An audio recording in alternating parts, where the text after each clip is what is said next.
Today in our physics unit and measurement, now to see one numerical based on uses of dimension analysis. What is dimension analysis?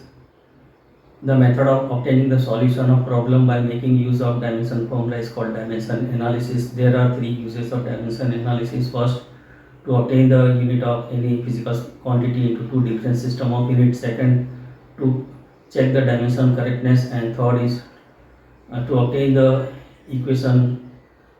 It's to obtain the physical equation showing its relation with the other physical quantity. Now you can use here the third usage, that is obtain the physical equation showing its relation with other physical quantity. The numerical is like this way, just you can see here. The time period of the simple pendulum T depends on its mass, its length and time. Obtain the equation of time period using dimension analysis. Now you know that here, suppose this is a simple pendulum. This is simple pendulum and length of the pendulum is L and mass is m and acceleration due to gravity acting downward direction, that is g. Now you know that here T proportional to m raised to a, proportional to L raised to b and proportional to g raised to c.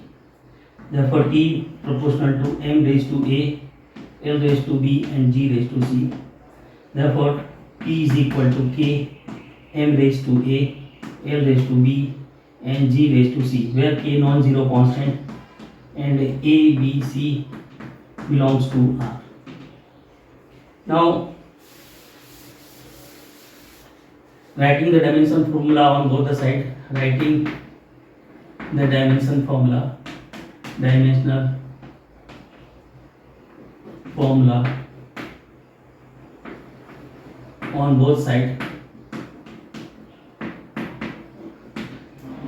Therefore m0 L0 T1 is equal to k dimensionless, we can write here m1 raised to a, L1 raised to b and g, that is L1 T minus 2 raised to c. Now rearranging the terms here, so you can get here m0 L0 T1 is equal to m raised to a, L raised to b and L raised to c and t raised to minus 2c. Therefore is equal to m raised to a, L raised to b plus c and t raised to minus 2c is equal, that is here m0 L0 T1. Now comparing the power on both the side, comparing the power on both the side, so comparing the power on both sides, we get, so we have to compare here, so you can get here, that is a is equal to 0, then b plus c is equal to 0 and here that is 2c minus 2c is equal to 1, therefore c is equal to minus 1 half. Now keeping c is equal to 1 half in this equation, so you can get here, that is b is equal to minus c is equal to minus of minus 1 half is equal to 1 by 2. Now we can get here, that is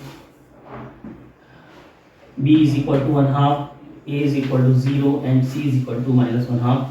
Keeping this value in equation number 1, our equation is t is equal to k m raised to a, L raised to b and g raised to c is equal to k m raised to 0, L raised to 1 half and g raised to minus 1 half is equal to k under root L upon g.